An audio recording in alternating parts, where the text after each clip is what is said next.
Ezra chapter 1। फारस के राजा कुस्रू के पहले वर्ष में यहोवा ने फारस के राजा कुस्रू का मन उभारा कि यहोवा का जो वचन यिर्मयाह के मुंह से निकला था वह पूरा हो जाए, इसलिए उसने अपने समस्त राज्य में ये प्रचार करवाया और लिखवा भी दिया कि फारस का राजा कुस्रू यो कहता है कि स्वर्ग के परमेश्वर यहोवा ने पृथ्वी भर का राज्य मुझे दिया है, और उसने मुझे आज्ञा दी कि यहूदा के यरूशलेम में मेरा एक भवन बनवा।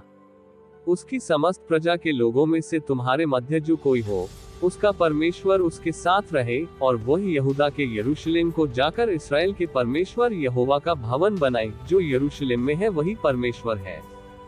और जो कोई किसी स्थान में रह गया हो, जहां वह रहता हो, उस स्थान के मनुष्य चांदी, सोना, धन और पशु देकर उसकी सहायता करे, और इससे अधिक परमेश्वर के यरूशलेम के भवन के लिए अपनी अपनी इच्छा से भी भेंट चढ़ाएं।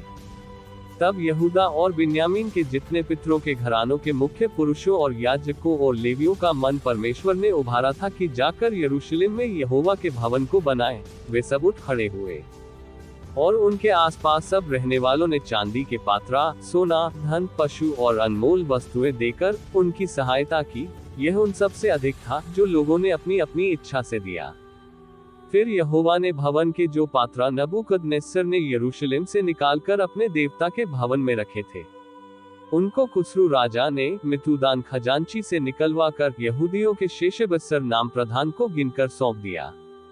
उनकी गिनती ये थी, अर्थात सोने के 30 और चांदी के 1000 परात और 29 छुरी, सोने के 30 और मध्यम प्रकार के चांदी के 410 कटोरे तथा और प्रकार के पात्रा 1000।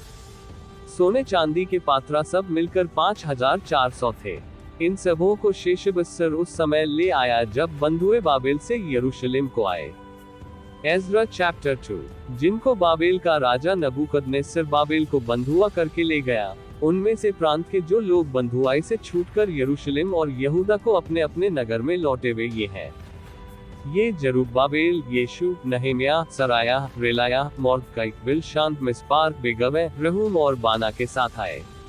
इजरायली प्रजा के मनुष्यों की गिनती यह है, अर्थात परोश की संतान 2172, शपत्याह की संतान 372, आर की संतान 775, पहतमोआब की संतान येशू और योआब की संतान में से 2812, एलाम की संतान 1254, जत्तू की संतान 945, जक्कै की संतान 745, बानी की संतान 642, बेबई की संतान 623, अजगाद की संतान 1222, अदोनिकाम की संतान 666, बिगवे की संतान 2056, आदीन की संतान 454, यहिजकिर्याह की संतान आतेर की संतान में से 98, बेसे की संतान 323, योरा के लोग 112, हाशुम के लोग 223, गिब्बार के लोग 95, बेतलेहेम के लोग 123, नतोपा के मनुष्य 56, अनातोत के मनुष्य 128, अजमावेत के लोग 42, किर्यतारीम कपीरा और बेरोत के लोग 743, रामा और गेबा के लोग 621, मिकमास के मनुष्य 122, बेतल और ए के मनुष्य 223, नबो के लोग 52, मकबीस की संतान 156, दूसरे एलाम की संतान 1254, हारीम की संतान 320, लोद, हादीद और ओनो के लोग 725, यरीहो के लोग 345, सना के लोग 3630। फिर याजकों अर्थात यीशु के घराने में से यदायाह की संतान 973, इम्मेर की संतान 1052, पशहूर की संतान 1247, हारीम की संतान 1017। फिर लेवीय अर्थात यीशु की संतान और कदमेल की संतान होदब्याह की संतान में से 74। फिर गवैयों में से आसाफ की संतान 128। फिर दरबानों की संतान, शल्लूम की संतान, आतेर की संतान, तलमोन की संतान, अक्कूब की संतान, हतीता की संतान और शोबै की संतान, ये सब मिलकर 139 हुए। फिर नतीन की संतान, सीहा की संतान, हसूपा की संतान, तब्बाउत की संतान, केरोस की संतान, सियाहा की संतान, पादोन की संतान, लवाना की संतान, हगबा की संतान, अक्कूब की संतान, हागाब की संतान, शिमले की संतान, हानान की संतान, गीला की संतान, गहर की संतान, रायाह की संतान, रसीन की संतान, नकोदा की संतान, गजजाम की संतान, उज्जा की संतान, पासे की संतान, बेसे की संतान, असना की संतान, मुनीम की संतान, नपीसीम की संतान, बकबुक की संतान, हकूपा की संतान, हरहूर की संतान, बसलूत की संतान, महिदा की संतान, हर्षा की संतान, बरकोस की संतान, सीसरा की संतान, तेमह की संतान, नसीर की संतान और हतीपा की संतान। फिर सुलेमान के दासों की संतान, सोतर की संतान, हस्सोपेरेत की संतान, परूदा की संतान, याला की संतान, दरकोन की संतान, ल की संतान, शपत्याह की संतान, हत्तील की संतान, पोकरेत सेबाइम की संतान और आमी की संतान। सब नतीन और सुलेमान के दासों की संतान 392 थे। फिर जो तेल मिल्ला, तेल हर्षा, करूब, असरान और इम्मेर से आए, परंतु वे अपने अपने पितरों के घराने और वंशावली न बता सके कि वे इसराइल के हैं। वे ये हैं अर्थात दलायाह की संतान, तोबिरयाह की संतान और नकोदा की संतान, जो मिलकर 652 थे। और याजकों की संतान में से हबायाह की संतान, हक्कोस की संतान और बर्जिल्ले की संतान, जिसने गिलादी बर्जिल्ले की एक बेटी को ब्याह लिया और उसी का नाम रख लिया था। इन सबों ने अपनी अपनी वंशावली का पत्रा औरों की वंशावली की पोथियों में ढूंढा, परंतु वे न मिले, इसलिए वे अशुद्ध ठहराकर याजकपद से निकाले गए। और अधिपति ने उनसे कहा कि जब तक ऊरीम और तुम्मीम धारण करने वाला कोई याजक न हो, तब तक कोई परमपवित्र वस्तु खाने न पाए। समस्त मंडली मिलकर 42,360 की थी। इनको छोड़ इनके 7,337 दास दासियां और 200 गान वाले और गाने वालियां थीं। उनके घोड़े 736, खच्चर 245, ऊंट 435 और गदहे 6,720 थे। और पितरों के घरानों के कुछ मुख्य पुरुषों ने जब यहोवा के भवन को जो यरूशलेम में है आए, तब परमेश्वर के भवन को उसी के स्थान पर खड़ा करने के लिए अपनी अपनी इच्छा से कुछ दिया। उन्होंने अपनी अपनी पूंजी के अनुसार 61,000 दरकमोन सोना और 5,000 माने चांदी और याजकों के योग्य 100 अंगरखे अपनी अपनी इच्छा से उस काम के खजाने में दे दिए। तब याजक और लेवी और लोगों में से कुछ और गवैये और द्वारपाल और नतीन लोग अपने नगर में और सब इजरायली अपने अपने नगर में फिर बस गए। Ezra chapter 3। जब 7वां महीना आया और इजरायली अपने अपने नगर में बस गए, तो लोग यरूशलेम में एक मन होकर इकट्ठे हुए।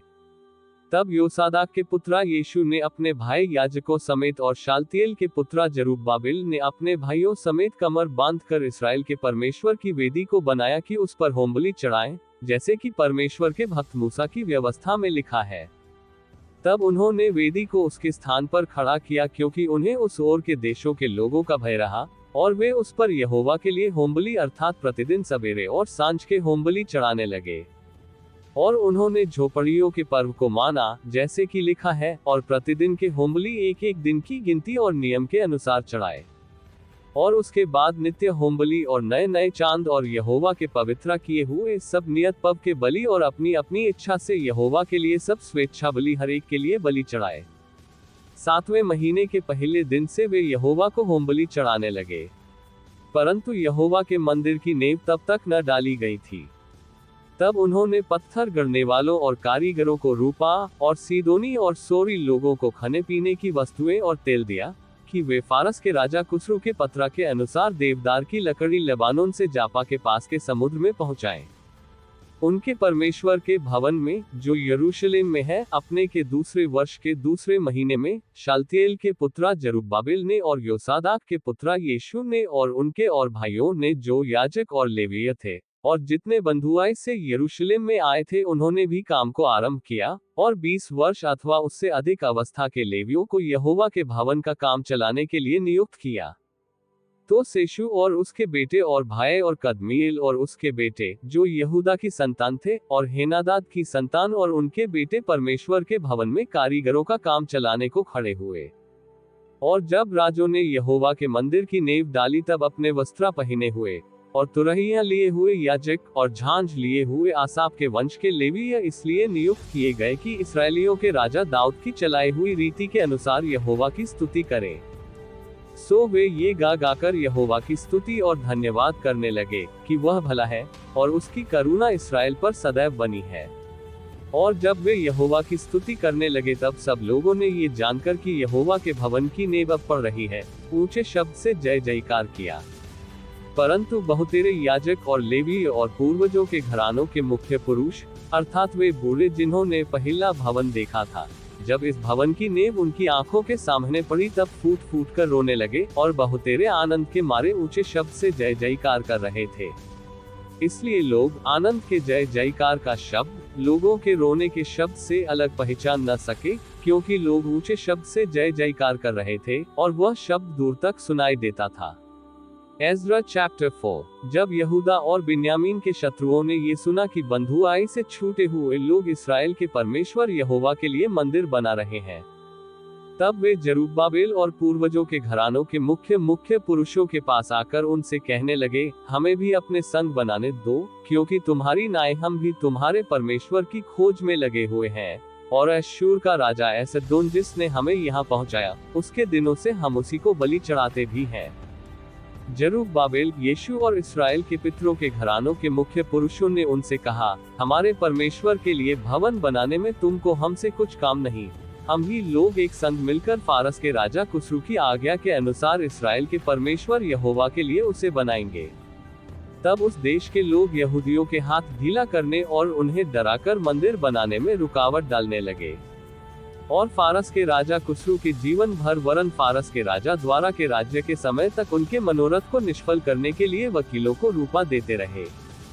श्रायर्श के राज्य के पहले दिनों में उन्होंने यहूदा और यरूशलेम के निवासियों का दोष पत्र उससे लिख भेजा।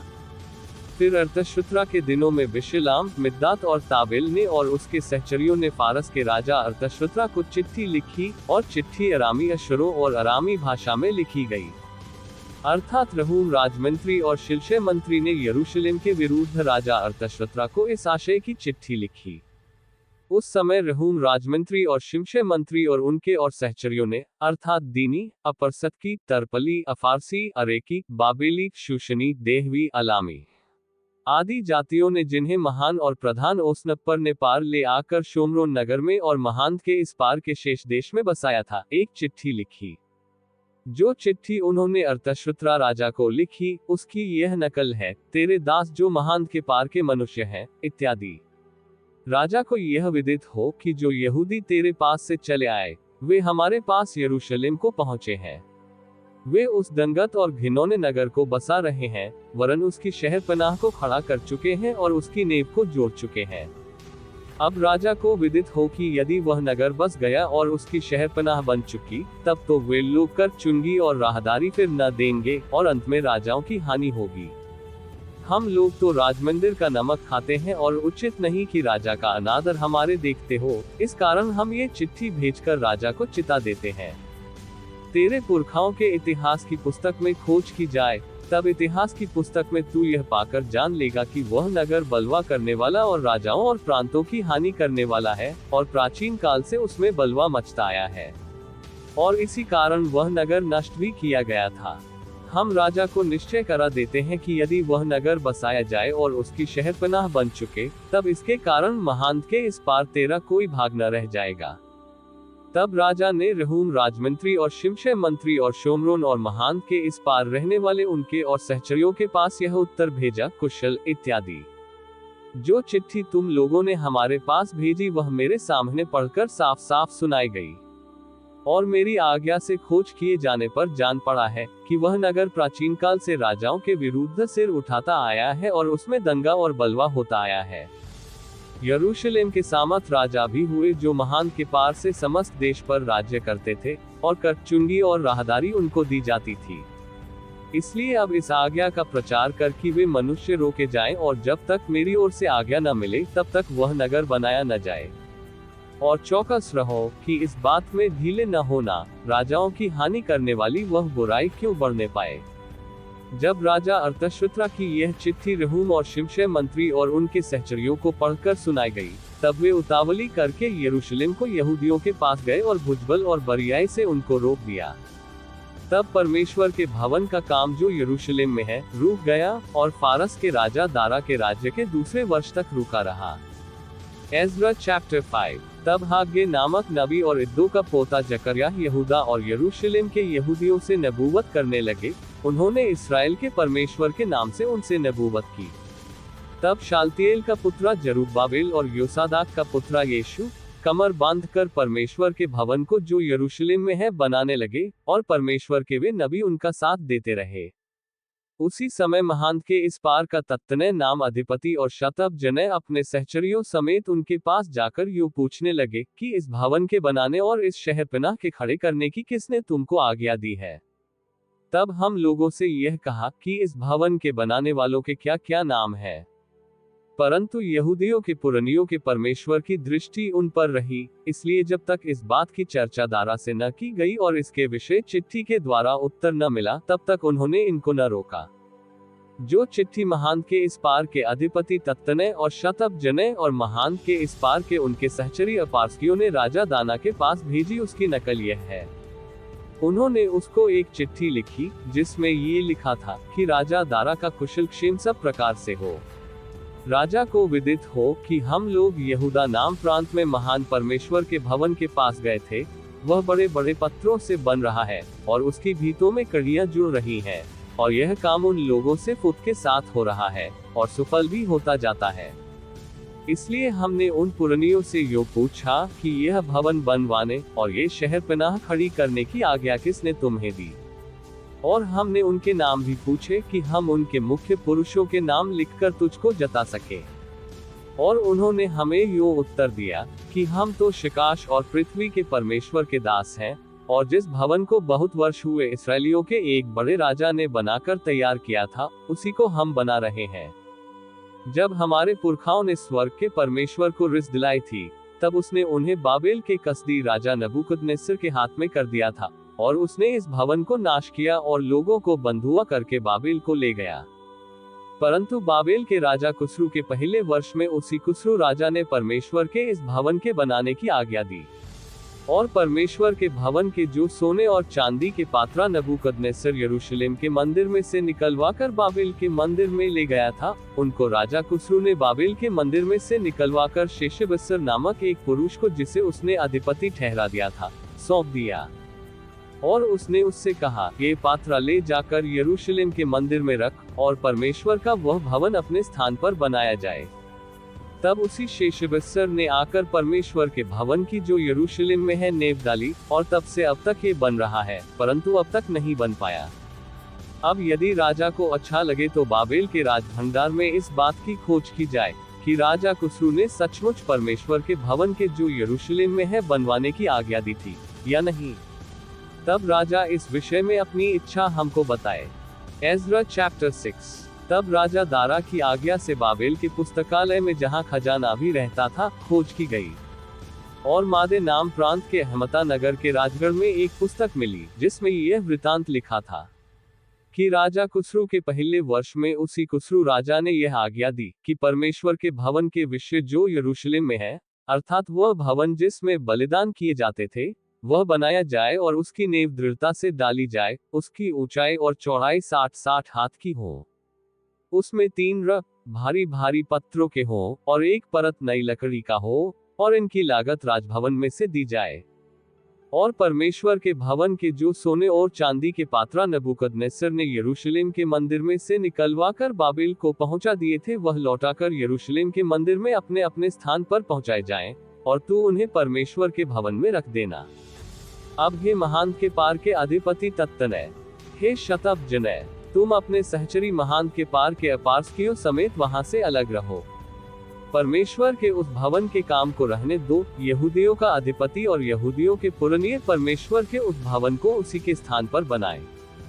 वरन मैं आज्ञा देता हूं कि तुम्हें यहूदियों के उन पुरनियों से ऐसा बर्ताव करना होगा कि परमेश्वर का वह भवन बनाया जाए, अर्थात राजा के धन में से, महान के पार के कर में से, उन पुरुषों का फुट के साथ खर्चा दिया जाए। ऐसा न हो कि उनको रूकना पड़े। और क्या बछड़े, क्या मेढ़े, क्या मेमने, स्वर्ग के परमेश्वर के होमबलियों के लिए जिस जिस वस्तु का उन्हें प्रयोजन हो, और जितना गेहूं, नमक, दाखमधु और तेल यरूशलेम के याजक कहें, वह सब उन्हें बिना भूल चूक प्रतिदिन दिया जाए। इसलिए कि वे स्वर्ग के परमेश्वर को सुखदायक सुगंध वाले बलि चढ़ाकर राजा और राजकुमारों के दीर्घायु के लिए प्रार्थना किया करें। फिर मैंने आज्ञा दी है कि जो कोई यह आज्ञा टाले, उसके घर में से कड़ी निकाली जाए और उस पर वह स्वयं चढ़ाकर जकड़ा जाए और उसका घर इस अपराध के कारण घूरा बनाया जाए। और परमेश्वर जिसने वहां अपने नाम का निवास ठहराया है, वह क्या राजा क्या प्रजा, उन सबों को जो यह आज्ञा टालने और परमेश्वर के भवन को जो यरूशलेम में है नाश करने के लिए हाथ बढ़ाएं, नष्ट करे। मुझ दारा ने यह आज्ञा दी है, खुद से ऐसा ही करना। तब महान के इस पार के अधिपति तत्तने और शतबजने और उनके सहचरियों ने दारा राजा के चिट्ठी भेजने के कारण उसी के अनुसार खुद से काम किया। तब यहूदी पुरनिये हाग्य नबी और इद्दो के पोते जकरिया के नबूवत करने से मंदिर को बनाते रहे और कृतार्थ भी हुए। और इस्राएल के परमेश्वर की आज्ञा के अनुसार और फारस के राजा खुसरू, दारा और अर्थक्षत्रा की आज्ञाओं के अनुसार बनाते बनाते उसे पूरा कर लिया। इस प्रकार वह भवन राजा दारा के राज्य के 6वें वर्ष में अदार महीने के 3 दिन को बनकर समाप्त हुआ। इजरायली अर्थात याजक, लेवी और जितने बंधुआई से आए थे, उन्होंने परमेश्वर के उस भवन की प्रतिष्ठा उत्सव के साथ की। और उस भवन की प्रतिष्ठा में उन्होंने 100 बैल और 200 मेढ़े और 400 मेमने और फिर सब इस्राएल के निमित्त पापबलि करके इस्राएल के गोत्रों की गिनती के अनुसार 12 बकरे चढ़ाए। तब जैसे मूसा की पुस्तक में लिखा है, वैसे ही उन्होंने परमेश्वर की आराधना के लिए जो यरूशलेम में है, बारी बारी से शजकों और दल के लेवियों को नियुक्त कर दिया। फिर पहले महीने के 14वें दिन को बंधुआई से आए हुए लोगों ने फसह माना, क्योंकि याजकों और लेवियों ने एक मन होकर अपने अपने को शुद्ध किया था, इसलिए वे सब के सब शुद्ध थे। और उन्होंने बंधुआई से आए हुए सब लोगों और अपने भाई याजकों के लिए और अपने अपने लिए फसह के पशु बलि किए। तब बंधुआई से लौटे हुए इजरायली और जितने और देश की अन्य जातियों की अशुद्धता से इसलिए अलग हो गए थे कि इस्राएल के परमेश्वर यहोवा की खोज करें, उन सबों ने भोजन किया। और अख़मीरी रोटी का पर्व 7 दिन तक आनंद के साथ मनाते रहे, क्योंकि यहोवा ने उन्हें आनंदित किया था और अश्शूर के राजा का मन उनकी ओर ऐसा फेर दिया कि वह परमेश्वर अर्थात इस्राएल के परमेश्वर के भवन के काम में उनकी सहायता करे। Ezra chapter 7। इन बातों के बाद अर्थात फारस के राजा अर्थक्षत्रा के दिनों में एज़रा बाबिल से यरूशलेम को गया। वह सरायाह का पुत्रा था और सरायाह अजर्याह का पुत्रा था, अजर्याह हिल्किय्याह का, हिल्किय्याह शल्लूम का, शल्लूम सादोक का, शदोक अहीतूब का, अहीतूब अमर्याह का, अमर्याह अजर्याह का, अजर्याह मरायोत का, मरायोत जरमाह का, जरमाह उज्जी का, उज्जी बुक्की का, बुक्की अबीशु का, अबीशु पीनहास का, पीनहास एलियाजर का और एलियाजर हारून महायाजक का पुत्रा था। यही एज़रा मूसा की व्यवस्था के विषय जिसे इस्राएल के परमेश्वर यहोवा ने दी थी, निपुण शास्त्री था। और उसके परमेश्वर यहोवा की कृपा दृष्टि जो उस पर रही, इसके कारण राजा ने उसका मुंह मांगा वर दे दिया। और कितने इजरायली और याजक, लेविय, गवैये और द्वारपाल और नतीन के कुछ लोग अर्थक्षत्रा राजा के 7वें वर्ष में यरूशलेम को ले गए। और वह राजा के 7वें वर्ष के 5वें महीने में यरूशलेम को पहुंचा। पहले महीने के पहले दिन को वह बाबेल से चल दिया और उसके परमेश्वर की कृपा दृष्टि उस पर रही, इस कार्य 5वें महीने के पहले दिन वह यरूशलेम को पहुंचा। क्योंकि एज़रा ने यहोवा की व्यवस्था का अर्थ बूझ लेने और उसके अनुसार चलने और इस्राएल में विधि और नियम सिखाने के लिए अपना मन लगाया था।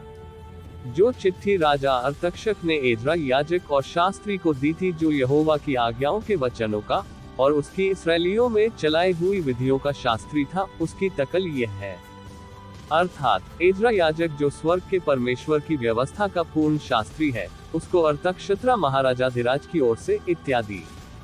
मैं यह आज्ञा देता हूँ कि मेरे राज्य में जितने इजरायली और उनके याजक और लेवीय अपनी इच्छा से यरूशलेम जाना चाहें, वे तेरे साथ जाने पाएं। तू तो राजा और उसके 7 मंत्रियों की ओर से इसलिए भेजा जाता है कि अपने परमेश्वर की व्यवस्था के विषय जो तेरे पास है, यहूदा और यरूशलेम की दशा बूझ ले। और जो चांदी सोना राजा और उसके मंत्रियों ने इस्राएल के परमेश्वर को, जिसका निवास यरूशलेम में है, अपनी इच्छा से दिया है, और जितना चांदी सोना कुल बाबेल प्रांत में तुझे मिलेगा, और जो कुछ लोग और याजक अपनी इच्छा से अपने परमेश्वर के भवन के लिए जो यरूशलेम में है देंगे, उसको ले जाए। इस कारण तू उस रूपे से फुत के साथ बैल, मेढ़े और मेमने उनके योग्य अन्नबलि और अर्थ की वस्तुओं समेत मोल लेना और उस वेदी पर चढ़ाना, जो तुम्हारे परमेश्वर के यरूशलेम वाले भवन में है। और जो चांदी सोना बचा रहे, उससे जो कुछ तुझे और तेरे भाइयों को उचित जान पड़े, वही अपने परमेश्वर की इच्छा के अनुसार करना। और तेरे परमेश्वर के भवन की उपासना के लिए जो पात्रा तुझे सौंपे जाते हैं, उन्हें यरूशलेम के परमेश्वर के सामने दे देना। और इनसे अधिक जो कुछ तुझे अपने परमेश्वर के भवन के लिए आवश्यक जानकर देना पड़े, वह राजा खजाने में से दे देना। मैं अर्तक्षत्रा राजा यह आज्ञा देता हूँ कि तुम महान के पार के सब खजांचियों से जो कुछ बजरा याजक, जो स्वर्ग के परमेश्वर की व्यवस्था का शास्त्री है, तुम लोगों से चाहे वह फुट के साथ किया जाए, अर्थात 100 किकार तक चांदी, 100 कोर तक गेहूं, 100 बत तक दाख मधु, 100 बत तक तेल और नमक, जितना चाहिए उतना दिया जाए। जो आज्ञा स्वर्ग के परमेश्वर की ओर से मिले, ठीक उसी के अनुसार स्वर्ग के परमेश्वर के भवन के लिए किया जाए।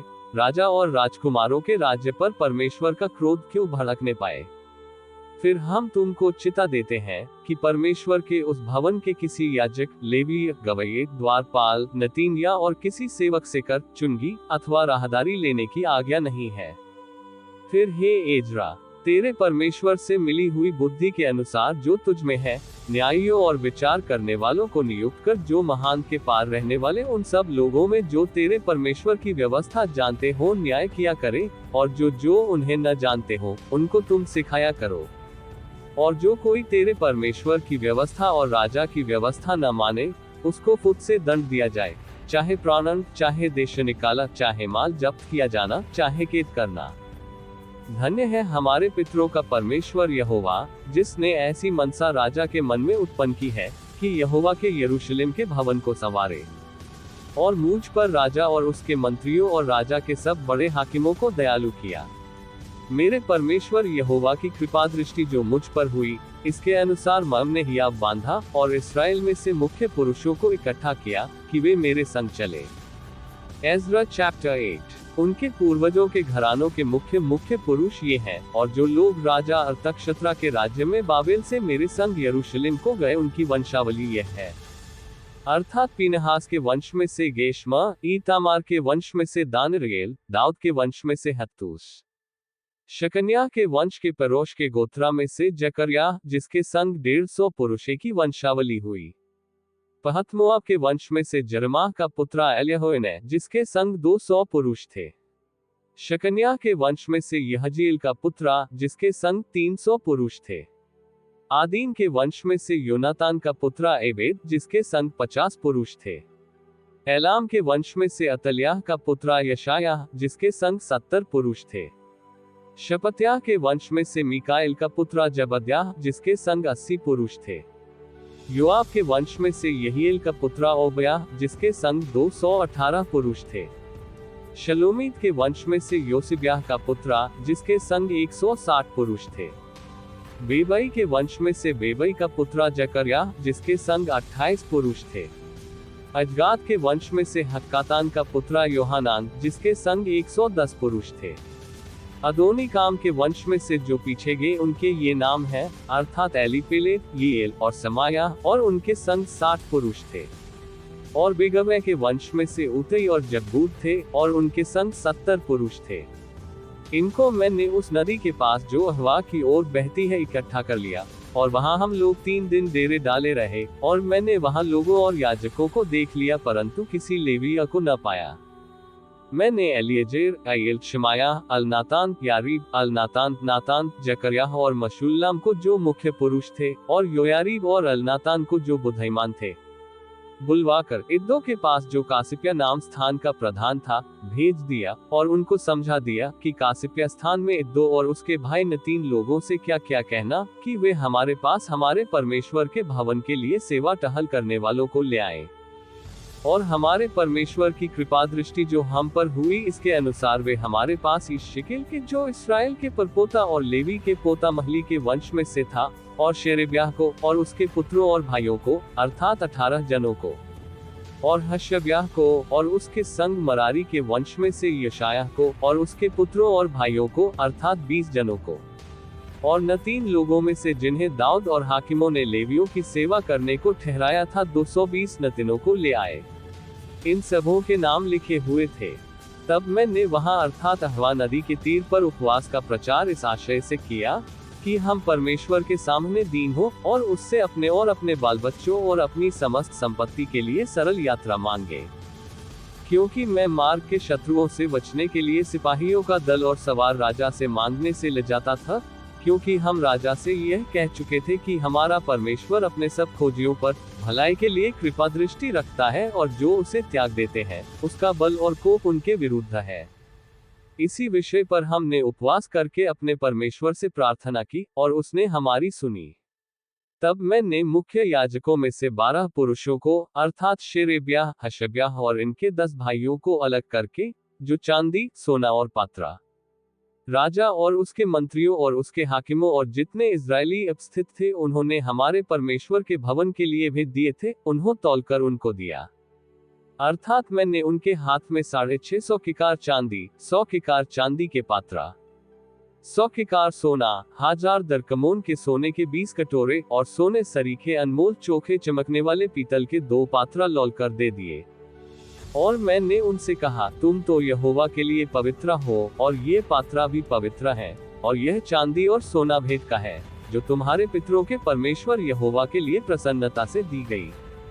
इसलिए जागते रहो, और जब तक तुम इन्हें यरूशलेम में प्रधान याजकों और लेवियों और इस्राएल के पितरों के घरानों के प्रधानों के सामने यहोवा के भवन की कोठरियों में तौलकर न दो, तब तक इनकी रक्षा करते रहो। तब याजकों और लेवियों ने चांदी, सोने और पात्रों को तौलकर ले लिया कि उन्हें यरूशलेम को हमारे परमेश्वर के भवन में पहुंचाएं। पहले महीने के 12वें दिन को हमने अहवा नदी से कूच करके यरूशलेम का मार्ग लिया, और हमारे परमेश्वर की कृपा दृष्टि हम पर रही, और उसने हमको शत्रुओं और मार्ग पर घात लगाने वालों के हाथ से बचाया। निदान हम यरूशलेम को पहुंचे और वहां 3 दिन रहे। फिर चौथे दिन वह वांदी, सोना और पात्रा हमारे परमेश्वर के भवन में उरिया के पुत्र मरेमोत याजक के हाथ में तौलकर दिए गए, और उसके संग पीनहास का पुत्र एलियाजा था, और उनके साथ येहायू का पुत्र योजाबाद लेवीय और बिलनुई का पुत्र नोअद्याह लेवीय थे। वे सब वस्तुएं गिनी और तौली गई, और उनका तौल उसी समय लिखा गया। जो बंधुआई से आए थे उन्होंने इस्राएल के परमेश्वर के लिए होमबलि चढ़ाए, अर्थात समस्त इस्राएल के निमित्त 12 बछड़े, 96 मेढ़े और 77 मेमने, और पापबलि के लिए 12 बकरे। ये सब यहोवा के लिए होमबलि था। तब उन्होंने राजा की आज्ञाएं महान के इस पार के अधिकारियों और अधिपतियों को दी, और उन्होंने इजरायली लोगों और परमेश्वर के भवन के काम में सहायता की। Ezra chapter 9। तब ये काम हो चुके, तब हाकिम मेरे पास आकर कहने लगे, न तो इजरायली लोग, न याजक, न लेवीय इस ओर के देशों के लोगों से अलग हुए, वरन उनके से, अर्थात कनानियों, हित्तियों, परिज्जियों, यबूसियों, अम्मोनियों, मोआबियों, मिस्रियों और एमोरियों के से घिनौने काम करते हैं, क्योंकि उन्होंने उनकी बेटियों में से अपने और अपने बेटों के लिए स्त्रियां कर ली हैं, और पवित्र वंश इस ओर के देशों के लोगों में मिल गया है। वरन हाकिम और सरदार इस विश्वासघात में मुख्य हुए हैं। ये बात सुनकर मैंने अपने वस्त्र और बागे को फाड़ा, और अपने सिर और दाढ़ी के बाल नोचे, और विस्मित होकर बैठा रहा। तब जितने लोग इस्राएल के परमेश्वर के वचन सुनकर बंधुआई से आए हुए लोगों के विश्वासघात के कारण थरथराते थे, सब मेरे पास इकट्ठे हुए, और मैं सांझ की भेंट के समय तक विस्मित होकर बैठा रहा। परंतु सांझ की भेंट के समय मैं वस्त्र और बागा फाड़े हुए उपवास की दशा में उठा, फिर घुटनों के बल झुका, और अपने हाथ अपने परमेश्वर यहोवा की ओर फैलाकर कहा, हे मेरे परमेश्वर, मुझे तेरी ओर अपना मुंह उठाते लाज जाती है, और हे मेरे परमेश्वर, मेरा मुंह काला है, क्योंकि हम लोगों के अधर्म के काम हमारे सिर पर बढ़ गए हैं, और हमारा दोष बढ़ते आकाश तक पहुंचा है। अपने पुरखाओं के दिनों से लेकर आज के दिन तक हम बड़े दोषी हैं, और अपने अधर्म के कामों के कारण हम अपने राजाओं और याजकों समेत देश देश के राजाओं के हाथ में किए गए की तलवार, बंधुआई, लूटे जाने और मुंह काला हो जाने की विपत्तियों में पड़े, जैसे कि आज हमारी दशा है। और अब थोड़े दिन से हमारे परमेश्वर यहोवा का अनुग्रह हम पर हुआ है, कि हम में से कोई कोई बच निकले और हमको उसके पवित्र स्थान में एक खूंटी मिले, और हमारा परमेश्वर हमारी आंखों में ज्योति आने दे, और दासत्व में हमको कुछ विश्रांति मिले। हम दास तो हैं ही, परंतु हमारे दासत्व में हमारे परमेश्वर ने हमको नहीं छोड़ दिया, वरन फारस के राजाओं को हम पर ऐसे कृपालु किया कि हम नया जीवन पाकर अपने परमेश्वर के भवन को उठाने और इसके खंडहरों को सुधारने पाए, और हमें यहूदा और यरूशलेम में आड़ मिली। और अब हे हमारे परमेश्वर, इसके बाद हम क्या कहें, यही कि हमने तेरी उन आज्ञाओं को तोड़ दिया है जो तूने ये कहकर अपने दास नबियों के द्वारा दी कि जिस देश के अधिकारी होने को तुम जाने पर हो, वह तो देश देश के लोगों की अशुद्धता के कारण और उनके घिनौने कामों के कारण अशुद्ध देश है। इन्होंने उसे एक सिवाने से दूसरे सिवाने तक अपनी अशुद्धता से भर दिया है। इसलिए अब तू न तो अपनी बेटियां उनके बेटों को ब्याह देना और न उनकी बेटियों से अपने बेटों का ब्याह करना, और न कभी उनका कुशल क्षेम चाहना, इसलिए कि तुम बलवान बनो और उस देश के अच्छे अच्छे पदार्थ खाने पाओ, और उसे ऐसा छोड़ जाओ कि वह तुम्हारे वंश के अधिकार में सदैव बना रहे। और उस सब के बाद जो हमारे बुरे कामों और बड़े दोष के कारण हम पर बीता है, जबकि हे हमारे परमेश्वर, तूने हमारे अधर्म के बराबर हमें दंड नहीं दिया, वरन हम में से कितनों को बचा रखा है। तो क्या हम तेरी आज्ञाओं को फिर से उल्लंघन करके इन घिनौने काम करने वाले लोगों से समधियाना का संबंध करें? क्या तू हम पर यहाँ तक कोप न करेगा जिससे हम मिट जाएं और न तो कोई बचे और न कोई रह जाए? हे इस्राएल के परमेश्वर यहोवा, तू तो धम है, हम बचकर मुक्त हुए हैं जैसे कि आज वर्तमान है। देख, हम तेरे सामने दोषी हैं, इस कारण कोई तेरे सामने खड़ा नहीं रह सकता। Ezra chapter 10। जब एज्रा परमेश्वर के भवन के सामने पड़ा, रोता हुआ प्रार्थना और पाप का अंगीकार कर रहा था, तब इस्राएल में से पुरुषों, स्त्रियों और लड़के वालों की एक बहुत बड़ी मंडली उसके पास इकट्ठी हुई, और लोग बिलक बिलक कर रो रहे थे। तब यहीएल का पुत्र शकन्याह, जो एलाम के वश में का था, एज्रा से कहने लगा, हम लोगों ने इस देश के लोगों में से अन्यजाति स्त्रियां ब्याह कर अपने परमेश्वर का विश्वासघात तो किया है, परंतु इस दशा में भी इस्राएल के लिए आश है। अब हम अपने परमेश्वर से यह वाचा बांधें कि हम अपने प्रभु की सम्मति और अपने परमेश्वर की आज्ञा सुनकर थरथराने वालों की सम्मति के अनुसार ऐसी सब स्त्रियों को और उनके लड़के वालों को दूर करें, और व्यवस्था के अनुसार काम किया जाए। तू उठ, क्योंकि यह काम तेरा ही है और हम तेरे साथ हैं, इसलिए हिया बांध कर इस काम में लग जा। तब एज्रा उठा और याजकों, लेवियों और सब इस्राएलियों के प्रधानों को ये शपथ खिलाई कि हम इसी वचन के अनुसार करेंगे, और उन्होंने वैसी ही शपथ खाई। तब बजरा परमेश्वर के भवन के सामने से उठा और एल्याशीब के पुत्र योहानान की कोठरी में गया, और वहां पहुंचकर न तो रोटी खाए न पानी पिया, क्योंकि वह बंधुआई में से निकल आए हुओं के विश्वासघात के कारण शोक करता रहा। तब उन्होंने यहूदा और यरूशलेम में रहने वाले बंधुआई में से आए हुए सब लोगों में ये प्रचार कराया कि तुम यरूशलेम में इकट्ठे हो, और जो कोई हाकिमों और पुरनियों की सम्मति न मानेगा और 3 दिन के भीतर न आए, तो उसकी समस्त धन संपत्ति नष्ट की जाएगी और वह बंधुआई से आए हुओं की सभा से अलग किया जाएगा। तब यहूदा और बिन्यामीन के सब मनुष्य 3 दिन के भीतर यरूशलेम में इकट्ठे हुए। ये 9वें महीने के 20वें दिन में हुआ, और सब लोग परमेश्वर के भवन के चौक में उस विषय के कारण और झड़ी के मारे कांपते हुए बैठे रहे। तब एज्रा याजक खड़ा होकर उनसे कहने लगा, तुम लोगों ने विश्वासघात करके अन्यजाति स्त्रियां ब्याह ली, और इससे इस्राएल का दोष बढ़ गया है। सो अब अपने पितरों के परमेश्वर यहोवा के सामने अपना पाप मान लो, और उसकी इच्छा पूरी करो, और इस देश के लोगों से और अन्यजाति स्त्रियों से न्यारे हो जाओ। तब पूरी मंडली के लोगों ने ऊंचे शब्द से कहा, जैसा तूने कहा है वैसा ही हमें करना उचित है, परंतु लोग बहुत हैं और झड़ी का समय है, और हम बाहर खड़े नहीं रह सकते, और ये 2-1 दिन का काम नहीं है, क्योंकि हमने इस बात में बड़ा अपराध किया है। समस्त मंडली की ओर से हमारे हाकिम नियुक्त किए जाएं, और जब तक हमारे परमेश्वर का भड़का हुआ कोप हमसे दूर न हो और यह काम निपट न जाए, तब तक हमारे नगरों के जितने निवासियों ने अन्यजाति स्त्रियां ब्याह ली हो, वे नियत समयों पर आया करें, और उनके संग एक नगर के पुरनिये और न्याय आए। इसके विरुद्ध केवल असाहेल के पुत्र योनातान और तिकवा के पुत्र यहजयाह खड़े हुए, और मशुल्लम और शबत लेवियों ने उनकी सहायता की, परंतु बंधुआई से आए हुए लोगों ने वैसा ही किया। तब एज्रा याजक और पितरों के घरानों के कितने मुख्य पुरुष अपने अपने पितरों के घराने के अनुसार अपने सब नाम लिखाकर अलग किए गए, और 10वें महीने के पहले दिन को इस बात की तहकीकात के लिए बैठे। और पहले महीने के पहले दिन तक उन्होंने उन सब पुरुषों की बात निपटा दी, जिन्होंने अन्यजाति स्त्रियों को ब्याह लिया था। और याजकों की संतान में से ये जन पाए गए जिन्होंने अन्यजाति स्त्रियों को ब्याह लिया था, अर्थात यीशु के पुत्रा, योसादाक के पुत्रा, और उसके भाई मासेयाह, एलियाजर, यारीब और गदलियाह। इन्होंने हाथ मारकर वचन दिया कि हम अपनी स्त्रियों को निकाल देंगे, और उन्होंने दोषी ठहरकर अपने अपने दोष के कारण एक एक मेढ़ा बलि किया। और इम्मेर की संतान में से हनानी और जबद्याह, और हारीम की संतान में से मासेयाह, एलियाह, शमायाह, यहील और उज्जियाह। और पशहूर की संतान में से ओलियोएनै, मासेयाह, इश्माएल, नतनेल, योजाबाद और अलासा। फिर लेवियों में से योजाबाद, शिमी, केलायाह जो कलीता कहलाता है, पतमा, यहूदा और एलियाजर।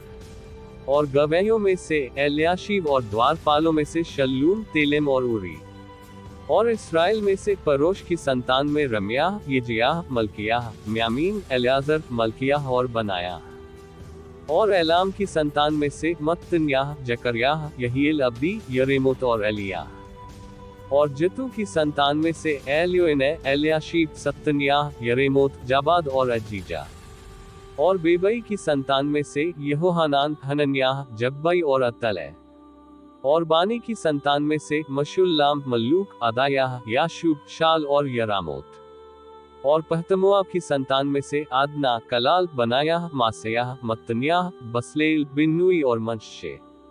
और हारीम की संतान में से एलियाजर, यशियाह, मल्कियाह, शमायाह, शिमोन, बिन्यामीन, मल्लूक और शमरियाह।